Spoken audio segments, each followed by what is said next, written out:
So I'll be got it. All right. I'll be telling you about work from my new group at Syracuse University, and most of the work is has been done by graduate students Max Woger and Sarthik Gupta. And so oops, I can't advance. Let me try something else. Oops, all right, that worked. There we go. All right, so I'm someone who's trained most of my academic training in engineering and physics. And so what I find really fascinating about living materials is that they're very different from passive materials, right? So on one hand, there's the actual mechanics of the material itself. And on the other hand, mechanics of the tissue itself, where cells can exert active forces and undergo wound healing, right, in ways that, you know, the cement and the sidewalk can't. But at the same time, the individual components of the material, cells, read out what the mechanics of their environment are. And so that leads to change. So they're adaptive, and that leads to changes in gene expression, changes how they generate force, proliferate, and remodel their environment. And if we started to break down this problem, right, there's many inputs that are going into the cell. There's the stiffness of the ECM network. There's the fact that the cell is typically in a tissue, so it's confined by its environment. There's different ligand receptor interactions. They're mediating by chemical signals from the or mechanochemical signals from the outside in, cell-cell contacts, and also soluble components. And today we're going to be kind of focusing on the effects of this ECM stiffness and physical confinement of cells and tissues. And if we take a step back about how we think about the basic mechanosensing machinery, or the basic mechanics of the cell, you know, the traditional viewpoint is of a cell spread on a stiff glass or plastic tissue. And we know that it's the actin-myosin network that generates force. There's, of course, cell-cell adhesions that allow them to adhere and spread on the surface. The microtubules are rigid. They give the cell their shape. And the protein of interest we've been studying is Vimentin intermediate filaments. And so we want to understand how they fit into this model, both in kind of this, you know, classic 2D picture, but also in a physiologically relevant migration and 3D environments. Okay, and so this work really started when I was a postdoc in Paul Jamney's lab, and we wanted to understand 3D motility of cells with and without Vimentin. And so here we were using a model system, a model knockout system for Vimentin. So these are mouse embryonic fibroblasts, MEFs, and from plus and minus mice, from the knockout mice. And so these cells, the phenotypes on 2D are somewhat similar. And there's no other intermediate filaments in these cells. And so we put them in these microfluidic channels, and we took time-lapse movies of them moving. And so this is about a 10-hour video of a wild-type cell trying to crawl from left to right through this channel. There's no chemical coding. There's no chemical gradient. There's no chemotaxis here. The cells are just moving on their own. And not all the cells go through the channel, but I picked an example where they are.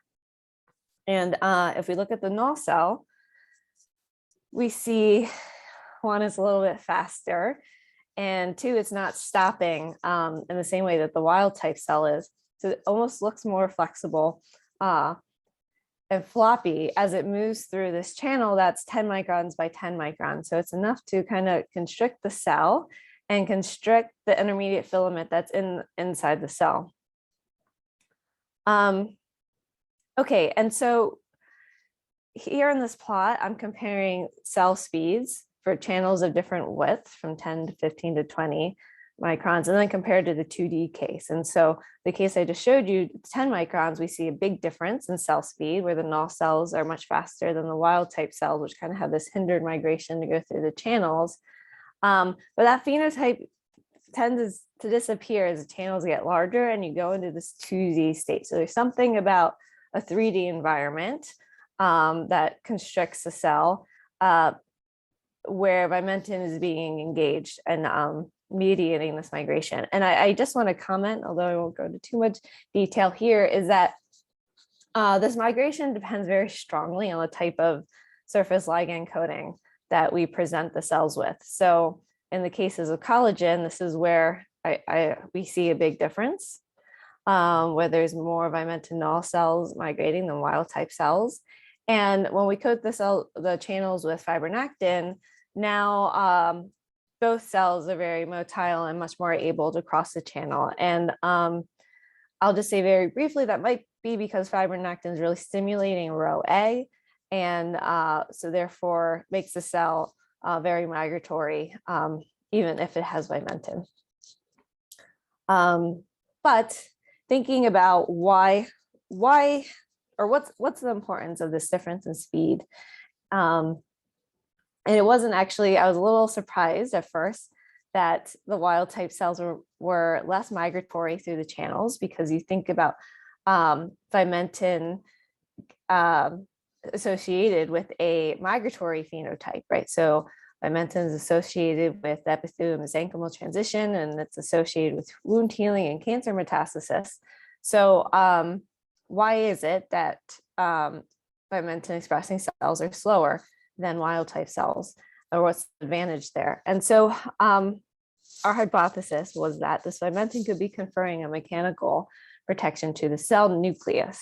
The cell nucleus is the largest and most rigid organelle in the cell, and it's really a constraining factor when cells are moving through confining spaces.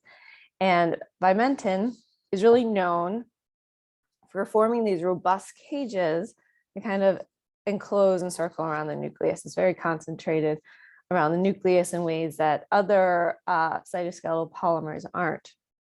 And so to explore how Vimentin might be protecting the nucleus, we looked at a number of different assays. One of my favorites is the visualization. So I try to put a lot of movies in this talk. And so here, this is a cell, wild type cell on glass, and we've labeled the cell with an LLS nuclear locator sequence GFP. So what you see in fluorescence is highlighting the nucleus, and right there it breaks open. You see, oops, trying to replay it. Okay, so right here, there's a little bleb that forms there, and it ruptures very quickly. And so what you're seeing is soluble material from the nucleus leak out. Eventually does come back inside to the nucleus, but this is a way of detecting if there's damage to the nucleus. And you can see this nucleus is very elongated, right, and has like a high area of curvature here, which has been associated with this nuclear breakage. And so we wanted to put cells not on 2D glass, but in a 3D environment. And this is a null cell with its nucleus highlighted, and we can capture these rupture events. So here we see that breaking open. And when we quantify the results, one, we saw there was, on the right, we have the cells in gels versus the cells on glass on the left. So there's much more rupture in these 3D gels, where the nucleus, you can see, is very contorted, right? Even much more than the last example I showed you. And what we found was, actually a really strong benefit of having Vimentin in protecting the nucleus against this damage. So it's almost a twofold factor less nuclear rupture for the wild type cells than the null cells. We also looked at other indicators of nuclear damage, such as gamma H2AX and nuclear blebs. And all these metrics showed that having Vimentin helped protect the nucleus, particularly in these 3D confining environments. And I'll just add that we've looked at the lamin levels in these cells, lamin A, lamin B, lamin C, actually with Bob Goldman's group. And the lamin levels all seem the same. And I say that because lamin's important for, is known for being important in giving the nucleus the structural stability. So having Vimentin or losing Vimentin doesn't seem to impact that.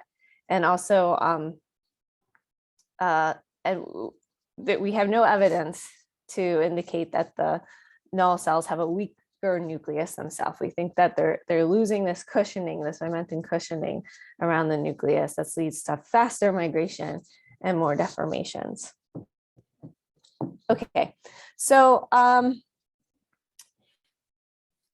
in the spirit of this confined migration model, we realized there wasn't that many simulations of cells moving through confined migration models, and certainly fewer that took in effect Vimentin. So in collaboration with Jen Schwartz in our RSU physics department, we co-mentor a graduate student, Sarthak Gupta, who wanted to create just kind of at least a minimal model starting point to describe the differences in cell motility that we saw. And so it is a simplified picture, but we're able to run a lot of dynamics.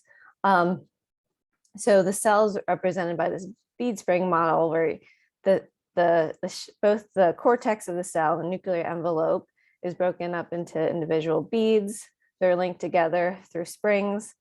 Both the cortex held together through springs, nucleus held together through springs, and they're connected via springs that represent the cytoskeletal stiffness.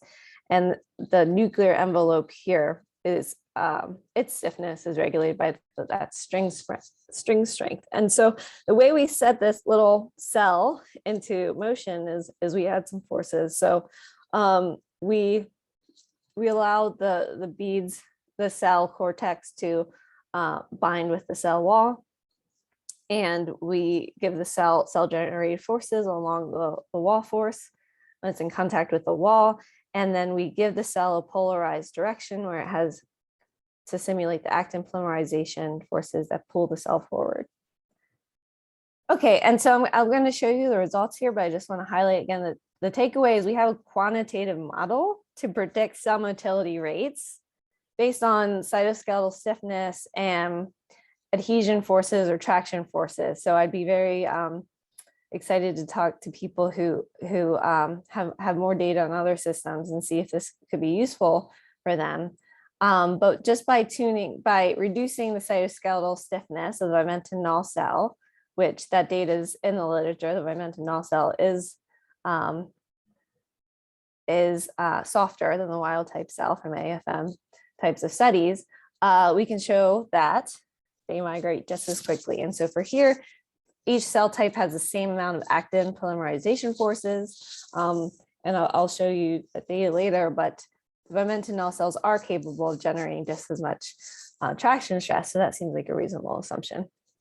So we can recreate, so this is a simulation data, and we see that the cell speed is actually a function of the channel size, which is another way that this model can be predictive. And we see this kind of non-monotonic feature that has been seen in the literature, where cells can increase their speed for smaller channels. And so the way we think about that is the smaller the channel, the more contact the cell has with the wall. The more contact the cell has with the wall, the more forces it can generate. But of course, eventually it has to compete with, the energy costs into deforming itself. And so this is the experimental data below that has similar trends to what we see in the simulation. Okay. Another thing I want to mention, this is really the topic of a different story, but we also have been thinking about polarization for these cells and trying to capture those cell turning around events. And so here we've added a polarity mechanism that assumes that the amount of deformation of the nucleus and the position of the nucleus is a readout for how polarized the cell is. And so these wild type cells the Vimentin or the stiff cytoskeleton acts to keep the nucleus centrally located. And so our thought is these cells never develop polarization in the same way, where the nucleus, as you may, as we see in migrating cells, the nucleus is always kind of towards the back, and that generates a very polarized cell, which makes it move quite a lot. Okay.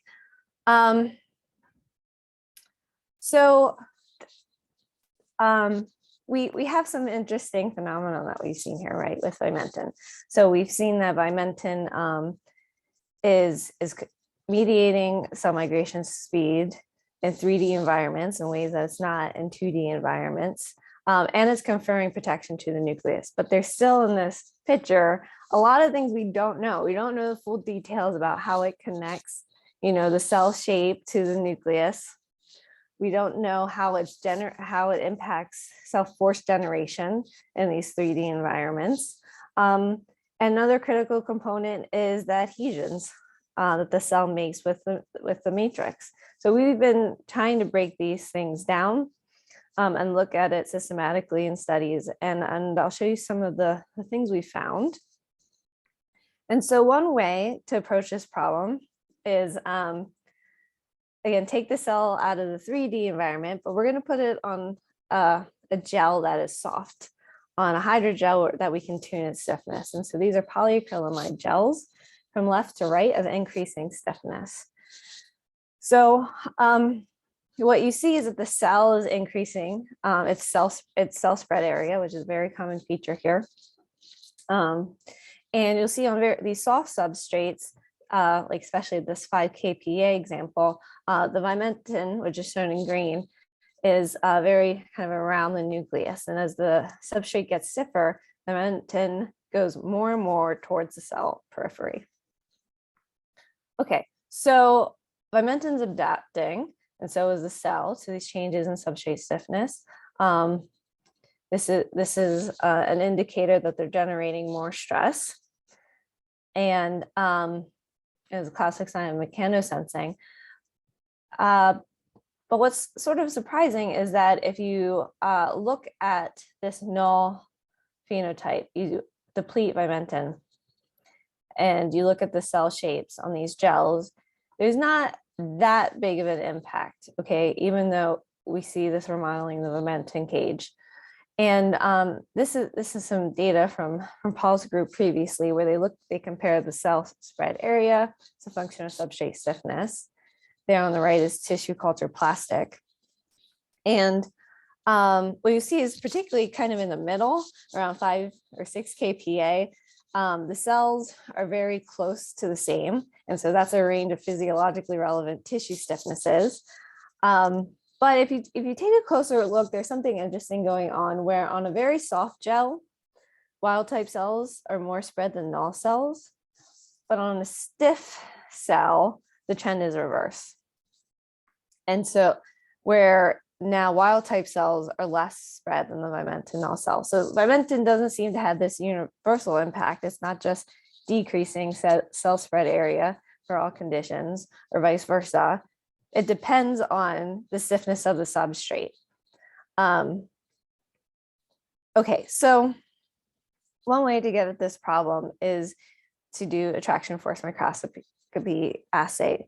And this is an assay that measures how much force cells are generating on the substrate. And so, so it complements just the cell spread area. In these studies, we embed the substrates with fluorescent particles, and we allow the cell to deform the substrate. We track those deformations, and using these linearly elastic gels, we can relate the stiffness of that gel and the displacement to actually get the force that the cell is generating on the substrate, and we get these traction maps. And so we can ask, well, what's Vimentin's effect on substrate stiffness on a soft gel versus a stiff gel? And these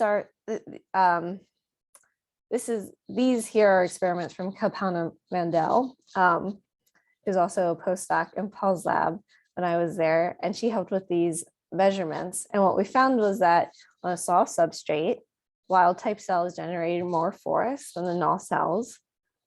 But on a stiff substrate, the null cells generate more force than the wild type. So this was consistent with the spreading measurements, but was telling us a little bit more, okay, Vimentin's actually impacting how much force the cell generates, and in a way that's not universal with substrate stiffness. Okay, and we wanted to take this line of exploration one step further, and if we want to think about cell spreading on different substrate stiffnesses and cell force generation on different substrate stiffnesses, another common metric to look at is the amount of cell matrix adhesions. So typically a more spread cell has more adhesions. So we inferred that Vimentin may be impacting adhesions in a substrate stiffness manner, which I'm going to show you. And to introduce this Vimentin adhesion relation, it is known that Vimentin can connect with cell adhesions through plectin, as shown here in this 2014 paper, and which I believe is most likely is on glass or tissue plastic. And what is known about in these null cells on a stiff substrate is that they actually have larger and more focal adhesions, paxillin focal adhesions, than the wild type cells on a stiff substrate. But the mechanism for this has been sort of fuzzy why. And it's thought that, these adhesions are not as, on the null cell adhesions are not as dynamic. That's why they kind of grow to be very big.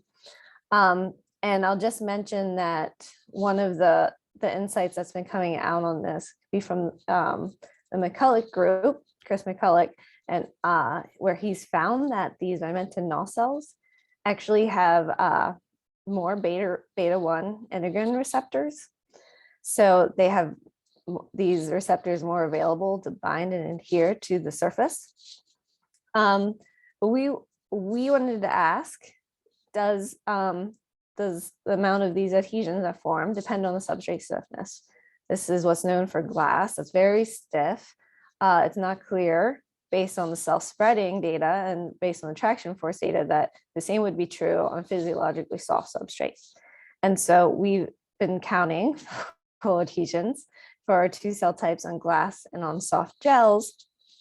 And on soft gels here on the left, you can see in the pictures that one, there's not as many, strong localized adhesions as you get on glass. And there's actually kind of a lot of cytoplasmic fluorescence staining that we see. So it's actually really hard to count and identify the adhesions on the soft substrate. But nonetheless, we have undergrads who are willing to count and tackle the problem. And so what we see is that on glass, which is on left, there is indeed more of these adhesions for null cells, or I guess we don't quite have significance yet, but you can see the trend is higher for the null cells. And on soft gels, there's less adhesions for the null cells compared to the wild type. So this trend has flipped too. So all these basic components that we think of with cell stiffness sensing, spreading, focal adhesions, and traction stresses depend on Vimentin and depend on the stiffness of the substrate. Okay, in ways that we don't fully understand. Now, why is this? And so to try and understand the substrate dependent manner, we've been collaborating with a group of Vivek Shenoy and Farid, who just started his own group at New Jersey Institute of Technology. And so I've shown you this picture before, which is from his model. And to understand the forces generated in the cell, they take a mechanical or chemomechanical picture of this. And if you look at the cytoskeleton, which ends up generating stress and ends up generating tension, you can think about this mechanical circuit where microtubules are in series with actin, and myosin motors, which generate the contractility, end up generating contractile forces on the microtubules. And this is their model that explains how cells get higher traction stresses on stiffer substrates. And so the idea was, how do we add Vimentin? And so Farid's idea was that, well, we know Vimentin binds to actin, we know Vimentin binds to microtubules, so we can put Vimentin in parallel with both of these components and see where this happens. And, you know, I think this is a reasonable assumption. As I said, we know that Vimentin binds with actin and binds with microtubules through cross-linkers like plectin and others that bind these components together in the cell. So they would work in parallel is the idea. And just, I think I wanted to show this. Do I want to show this now? Let me go back to that. Okay. So in the model, the idea is so on the bottom axis is matrix stiffness, and on the y-axis is the amount of stress that the cell is generating. And so you have Vimentin contributing to both the actin and the microtubule component of the circuit. And so when there's a little bit of stress on the substrate stiffness, Vimentin is promoting the actin component, the force transmitting component of the cell. But when you get really high stresses that generate in the cell, actin just takes over. Okay, actin's going to kind of break and buckle microtubules, which ends up decreasing cell spreading. So in that case, Vimentin decreases the amount of cell spreading or the amount of stress that the cell has. So you get this by adding Vimentin into both these components, you can tune whether the cell increases or decreases stress depending on the substrate stiffness. And this model captures the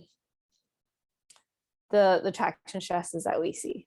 The reason, or that why you can get more cell stress when you have Vimentin on soft substrate, and you get more traction stress for Vimentin null cell on a very stiff substrate. And so this model captures Vimentin's effect on cell spreading and traction force. I also mentioned microtubule organization, that Vimentin is reinforcing the microtubules. So that's where this picture comes back in. So we have a wild type and a null cell with microtubules highlighted. In the microtubule structure, we don't have this systematically quantified yet, because as some of you know, it's quite hard to do. But the microtubules look different in these Vimentin null cells, and in ways where we see these long filaments, they kind of have these low bending modes. And so this was the idea that having Vimentin supports the microtubule networks in ways that when you don't have Vimentin, you don't have that support, and you know, these long buckling modes. Okay. So we didn't want to just stop there with the effects of substrate stiffness, because, you know, as I mentioned, I have an engineering background, and tissues are not only elastic, but they're viscoelastic. And so this is a blast from my past flubber, which, you know, is kind of has that globby viscoelastic property. And so from a mechanical point of view, we think of these viscoelastic materials as being both sort of elastic, both sort of viscous, and that can be modeled by this, you know, spring component and a dash pot that has viscous damping. Oops. And so here's some characterization of real tissues that have this viscoelastic component. So this is an indenter that's put on a tissue, and as you apply a force, that force actually gets dissipated over time, just by the ability of the material to kind of remodel and relax. And that's the viscous part acting of the material. And so here you see a normal tissue in blue, and in red is the tumorous tissue, and it's not relaxing in the same way. So not only are tissues viscoelastic, but the viscoelasticity of the tissue, it relates to potentially its disease state. So we generate these synthetic gels to mimic viscoelasticity, like you might have in a real tissue. And we do that by polymerizing our cross-link network, polyacrylamide, around long linear chains of polyacrylamide. So these long linear chains if you were to stretch them out, they take some time to kind of recoil and come back to their original configuration. And so that adds a viscous component to the gel. And so actually these chains are very long and they're really kind of entrapped in the small meshwork of the network. And in this way, we generate a viscoelastic gel. So we have the mechanical measures there at the bottom of the screen. This is an oscillatory rheology test, and where we measure G prime, the elastic component, and G double prime, the viscous component. And the elastic component of these gels are 5 kPa, which is kind of an intermediate stiffness.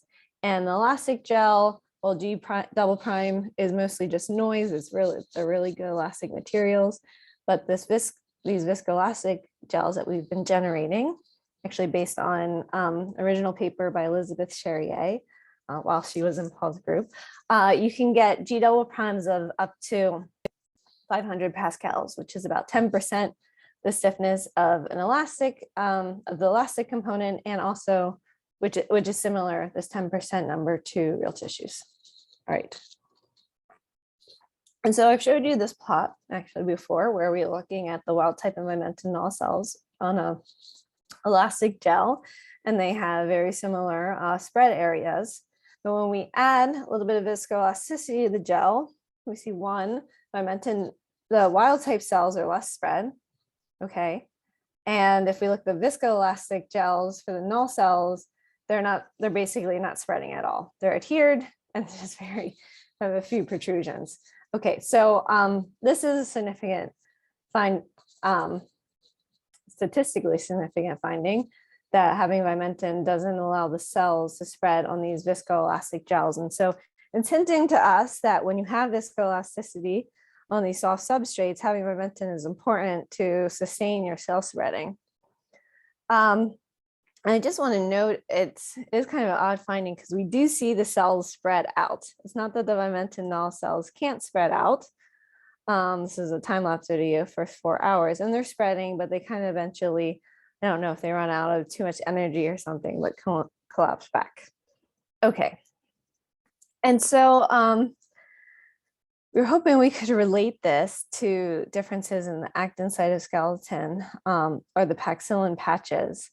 And it's actually on these soft substrates been very hard to quantify the actin structures, because on these soft substrates you don't get a lot, and even less on the viscoelastic gel. And you also get these small kind of pointed little paxillin patches for the cells on the null. So we didn't detect huge differences in the actin and the paxillin patches between these two cell types that might explain the difference in spreading of viscoelastic gels. But I can give you 2 ideas that we've been thinking about that might explain this. And so one could be looking at this from a motor clutch model for adhesion. So like David Odie's work. And so, and also Vivek Shenoy, who's come up with models for viscoelastic substrates. And so when you have a substrate that's not only soft but visco elastic, the dynamics of these adhesions is going to matter a lot.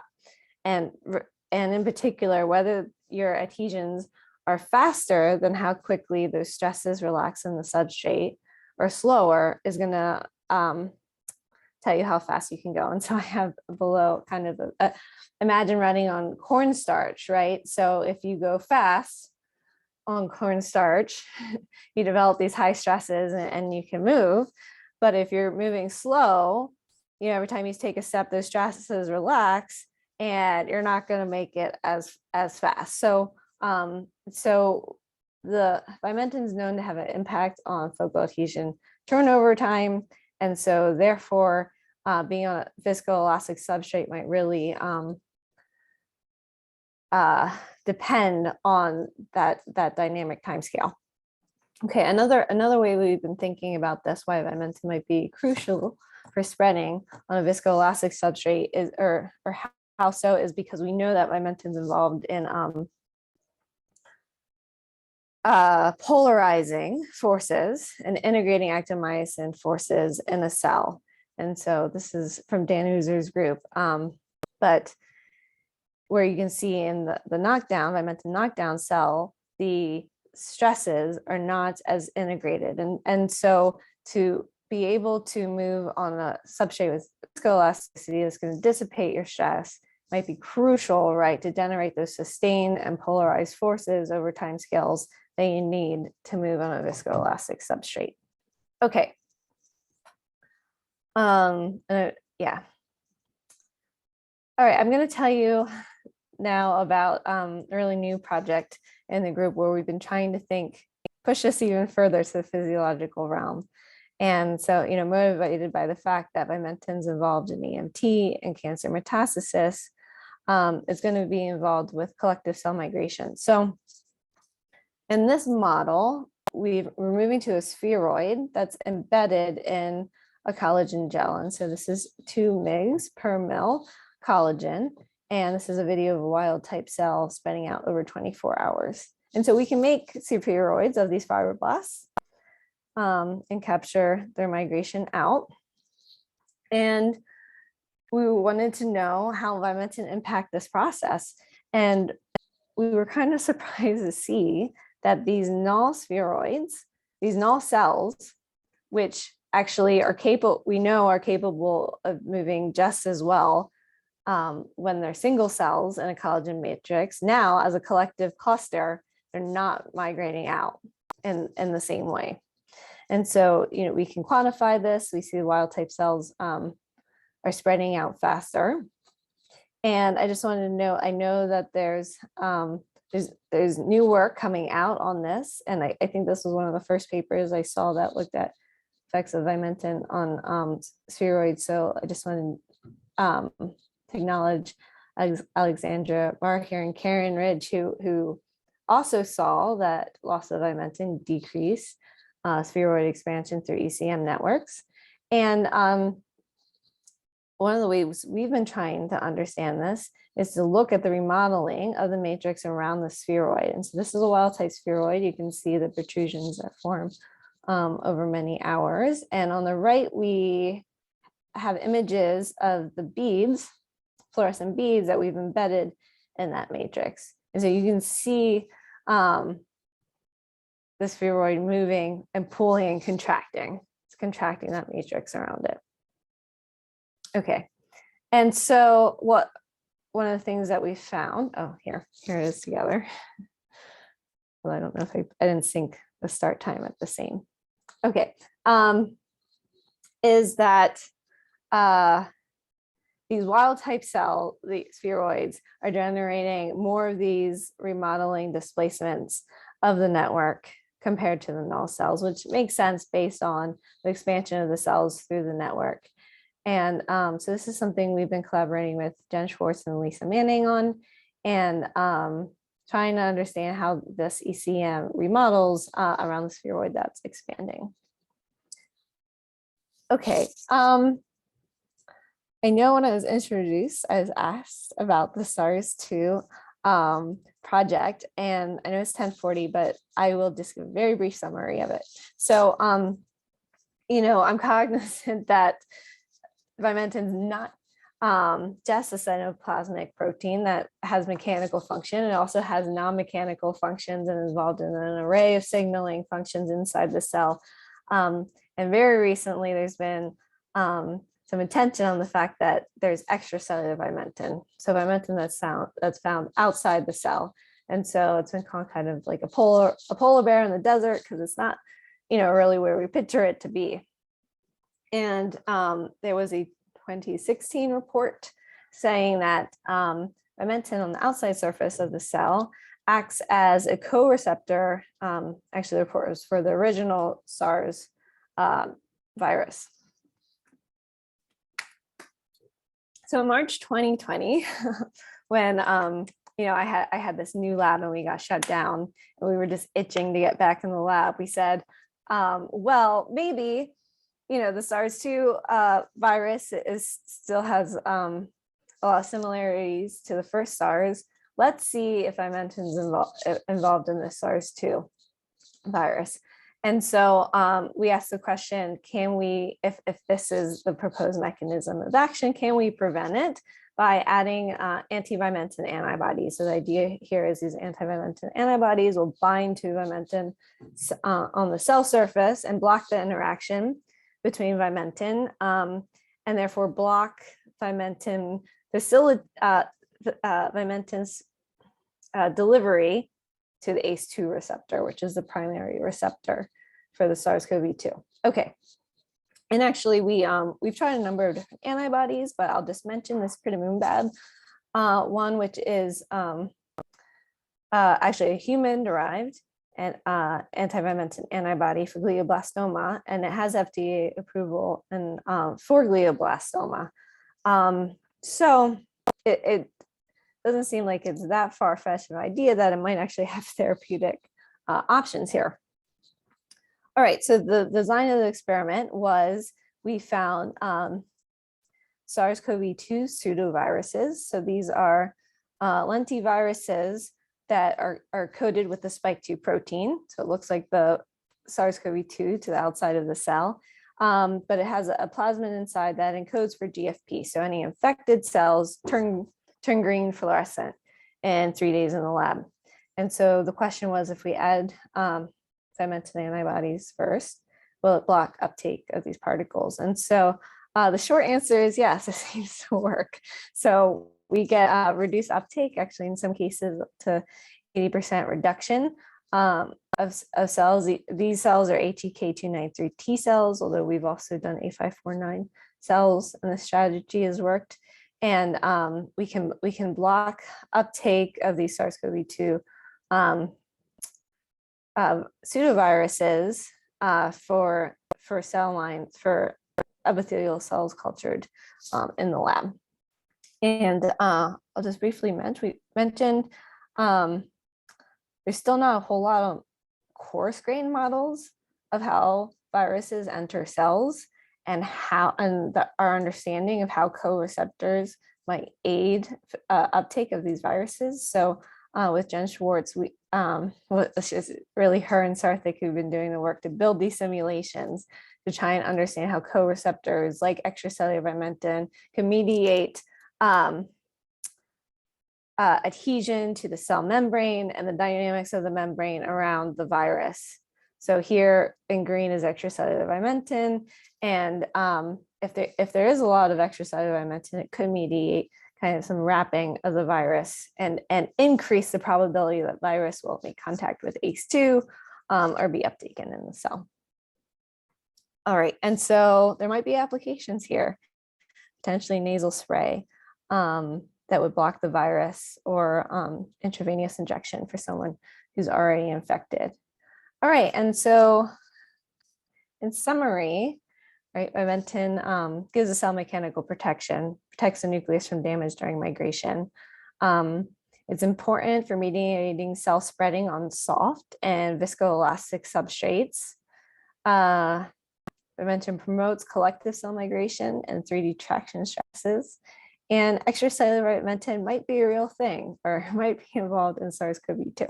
So I'd like to acknowledge my group members, Max, Sarthik, and Min, who've done most of the work, and also my collaborators. And